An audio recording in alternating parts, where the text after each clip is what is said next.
What is going on? You're back in with another video. In today's video, we're going to be going off the early offseason moves because there are already a lot of moves that are going on in this offseason that we're going to cover, and we're going to be using multiple sources in this video, so hope you guys be enjoying this video. The first thing is we're on Baseball Reference. They obviously have most of the transactions on here for the 2022 years and 2020. They've been doing this for a minute.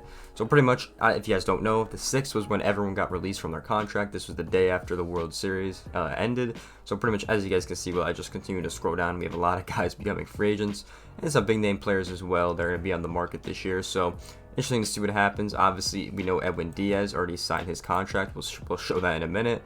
And there's been a couple trades that have gone down as well.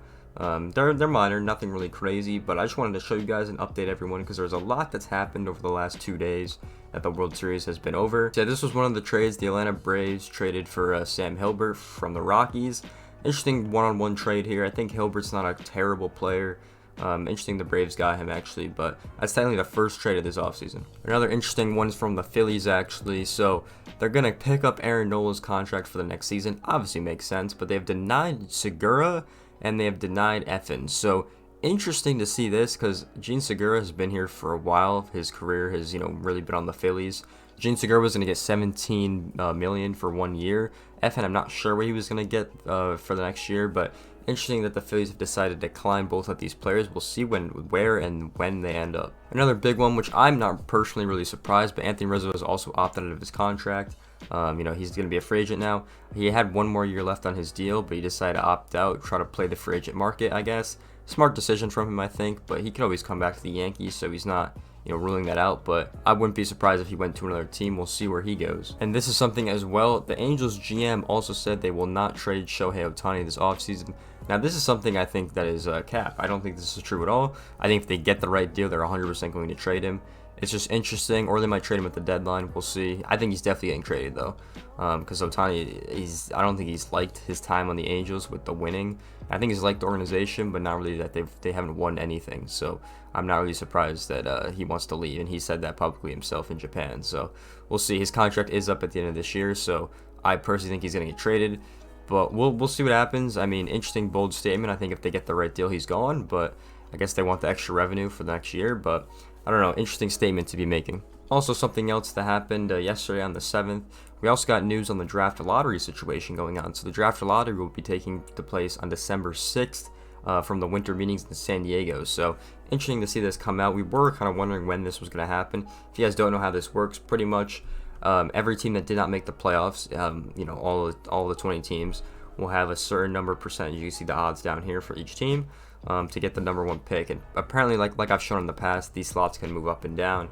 To be honest with you, I think this is dumb. I don't like the system at all, but it's what they're going to decide to do. I think whatever position you should land in, like the previous system, is the one that you should have your draft pick at. But they're going to do this system where every team has odds. So, teams like Baltimore and Milwaukee that almost made the playoffs could technically get the #1 seed if the chances line up. Obviously, it's very low, but it definitely could still happen. It's not that big of a deal for MLB because the guys really need like a good 2-3 years to get to the league, to be honest. So it's not going to be that major of a difference, but it still will be interesting to see how this plays out and what teams move up and down.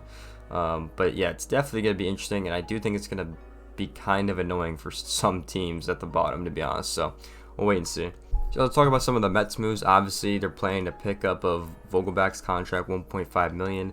So Mets already making some pretty big moves already. And this was obviously the big one. Edwin Diaz, like we said at the beginning of the video, he signed with the Mets a $102 million contract for 5 years. So he's pretty much getting paid around $20 million per 5 years. There's an opt-out and there's no trade clause, so he's going to probably be on the Mets, and there's an option for a 6th year as well. So pretty good move by the Mets, I'm not going to lie. There is a couple opt-outs. I would love to see like where that comes in, what year that's at for the Mets, and if it's player or team. Right now we really don't know, but it's very interesting to see that we're getting some opt-outs and really some good contracts 1 day after the World Series. This is interesting. I saw Carlos Rodon has also opted out of his contract with the Giants, and he will be a free agent. So interesting. I really thought he was going to re-sign, but really good pitcher on the market now for everyone to get. I really thought he was going to re-sign, but I guess not. Yeah, and this is another good graft. Obviously, you guys can see he's the most paid relief pitcher at least. We obviously got some really good relief pitchers on here, so interesting to see that he's one of the highest. But that was pretty much all the news we got. A lot of interesting stuff to talk about over the next couple of days we're going to get.